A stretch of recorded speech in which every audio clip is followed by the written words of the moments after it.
Hi friends, welcome back to my channel. இன்றைக்கி road side காளான் எப்படி வீட்டிலே ப்ரிப்பேர் பண்ணுறதுன்னு பார்க்கலாம் வாங்க. காளானே இல்லாமல் முட்டைக்கோஸ் வச்சு தான் செய்ய போகிறோங்க. 1/4 கிலோ முட்டைக்கோஸ், ஃப்ரெஷ் முட்டைக்கோஸாக வாங்கிக்கோங்க. நல்ல இலை முட்டைக்கோஸாக இருந்தால் இன்னும் டேஸ்ட் நல்லாயிருக்கும். நல்லா குட்டி குட்டியாக இந்த மாதிரி சாப் பண்ணிக்கோங்க. இப்போ 3/4 கப் அளவு மைதா மாவு எடுத்திருக்கேன். அதுக்கப்புறம் அதில் பாதி அளவு கார்ன்ஃப்ளவர் மாவு எடுத்துருக்கேங்க. தண்ணி மட்டும் விட்டுறாதீங்க. போடுற பொருள் எல்லாத்தையும் வெறுமனே அப்படியே பிசைஞ்சு விட்டுக்கலாம். ஃபைனலாக நம்ம தண்ணி சேர்த்துக்கலாம். இப்போ நல்லா உதிரி உதிரியாக இந்த மாதிரி பிசைஞ்சு விட்டுக்கோங்க. 1 ஸ்பூன் வரமிளகாத்தூள் ஆட் பண்ணிக்கோங்க. 1 ஸ்பூன் கரம் மசாலா தூள் ஆட் பண்ணிக்கோங்க. நம்மளுக்கு கலருக்கு வேணும் அப்படின்னா நம்ம கேசரி பவுடரோ இல்லை காஷ்மீரி மிளகாத்தூளோ ஆட் பண்ணிக்கலாங்க. அப்புறம் தேவையான அளவு உப்பு ஆட் பண்ணிக்கலாம். வேண்டாம் அப்படின்னா கலருக்கு நீங்கள் எதுவுமே ஆட் பண்ண வேணாம். 1 ஸ்பூன் ஃபுல்லாக இஞ்சி பூண்டு பேஸ்ட்டு ஆட் பண்ணிக்கலாங்க. முதல்ல இந்த மசாலாலாம் கலந்து விட்டுக்கலாம். தண்ணி மட்டும் விட்டுறாதீங்க. நல்லா கட்டி இல்லாமல் உதிரி உதிரியாக கலந்து விட்டுக்கலாம்.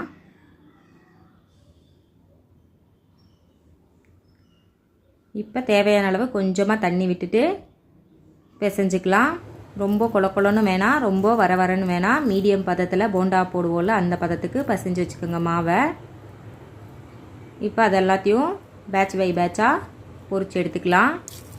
எண்ணெய் நல்லா காயிட்டும்.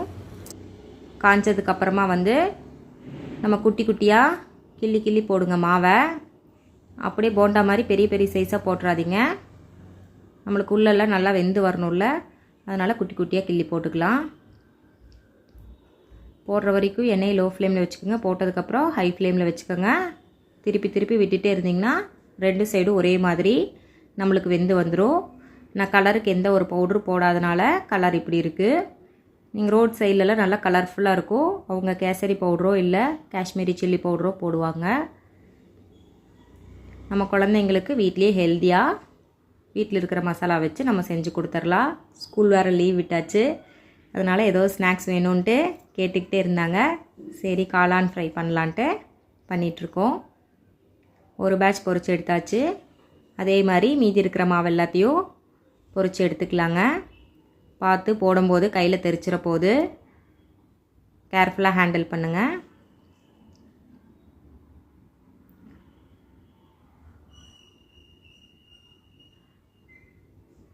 இவ்வளோ நாள் காளானே இல்லாமல் காளான் ஃப்ரை சாப்பிட்ருக்குமா அப்படின்னு சொல்லி எனக்கே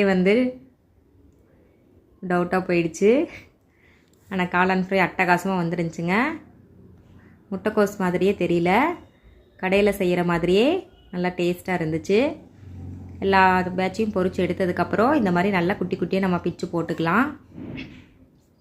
நம்ம வேணால் வீட்லேயே மொட்டுக்காளானோ இல்லை அந்த பட்டைக்காளானோ வாங்கி குட்டி குட்டியாக கட் பண்ணி இந்த மாவோடையும் மிக்ஸ் பண்ணி கூட பொரிச்சு எடுத்துக்கலாம்.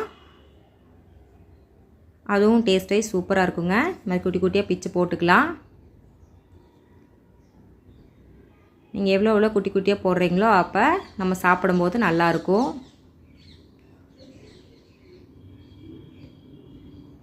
இதை பிச்சிட்ருக்கும்போதே தம்பி எனக்கு கொடுங்கம்மா எனக்கு கொடுங்கம்மா அப்படின்னு சொல்லிட்டு சைடில் வாங்கிட்டு போய் சாப்பிட்டுட்டு இருந்தான். இதுவே நல்லா டேஸ்ட்டாக தான் இருந்துச்சு. உப்பு காரம் போட்டு செய்கிறதுனால நல்லா டேஸ்ட்டாக இருந்துச்சு. முறுன்னு போண்டா மாதிரியே இருந்துச்சுங்க.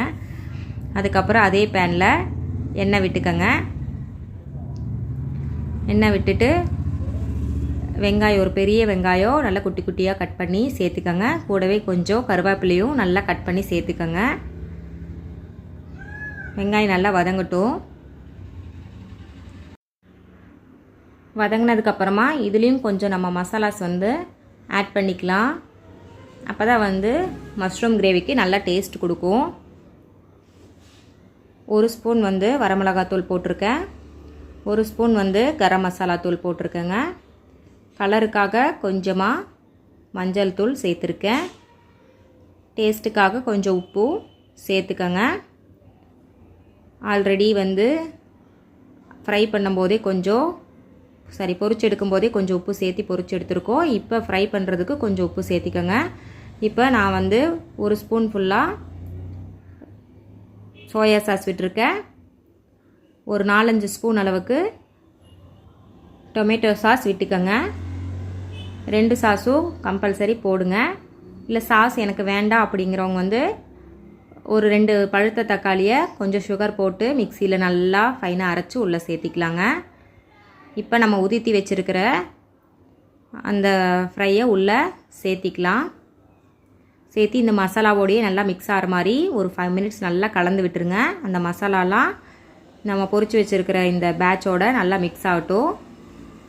ஒரே ஒரு ஸ்பூன் மட்டும் கார்ன்ஃப்ளவர் மாவை நல்லா கட்டி இல்லாமல் கலந்து உள்ளே விட்டுருங்க. அதுக்கப்புறம் தேவையான அளவு தண்ணி விட்டு மிக்ஸ் பண்ணி வச்சுக்கோங்க. கொஞ்சம் அதிகமாகவே தண்ணி விடுங்க. அப்போ தான் மசாலாவோட பச்சை வாடை இல்லாமல் நம்மளுக்கு நல்லா வெந்து வரும். இந்த கிளாஸினஸ் கிடைக்கிறதுக்கு தான் நம்ம கார்ன்ஃப்ளவர் மாவு கடைசியாக விடுறதுங்க. பாருங்கள் நல்லா மினு மினுன்னு கண்ணாடி மாதிரி இருக்குது. அவ்வளோதான், காளான் ஃப்ரை ரெடி. ரோட்டு சைடு காளான் ரெடிங்க. நீங்களும் அதே மாதிரி சொன்ன அளவுகள் மாறாமல் ட்ரை பண்ணுங்கள். கண்டிப்பாக இந்த 1/4 கிலோ முட்டைக்கோஸ்லேயே ஒரு 5-6 பேர் சாப்பிடலாம். அதுவே கொஞ்சம் நிறையாவே வந்துச்சுங்க. ஃபஸ்ட்டு கம்மியாக ட்ரை பண்ணி பாருங்கள், அப்புறம் நிறையா ட்ரை பண்ணிக்கலாம். சுட சுட காளான் ரெடி. மேலே அப்படியே ஆனியன் தூவி விட்டு அப்படி அள்ளி சாப்பிட்டா டேஸ்ட்டு அப்படியே அமிர்தமாக இருந்துச்சுங்க. நீங்களும் இதே மாதிரி ட்ரை பண்ணி பாருங்கள். எப்படி வந்துச்சுன்னு சொல்லி கமெண்ட் பாக்ஸில் கமெண்ட் பண்ணுங்கள். வீடியோவுக்கு மறக்காமல் லைக் பண்ணிவிட்டு ஃப்ரெண்ட்ஸுக்கும் ஷேர் பண்ணுங்கள். இந்த சேனலுக்கு சப்ஸ்கிரைப் பண்ணிவிட்டு பெல் ஐக்கானை கிளிக் பண்ணிவிட்டு ஆல் கொடுங்க. அப்போ தான் நான் போடுற வீடியோ அடுத்தடுத்து உங்களுக்கு ரீச் ஆகும். இந்த குவார்ட்டர்லி லீவில் ஹெல்தியான காளான் ஃப்ரை குழந்தைங்க அண்ட் ஃபேமிலியோட வீட்லேயே செஞ்சு சாப்பிட்லாம். தேங்க்யூ.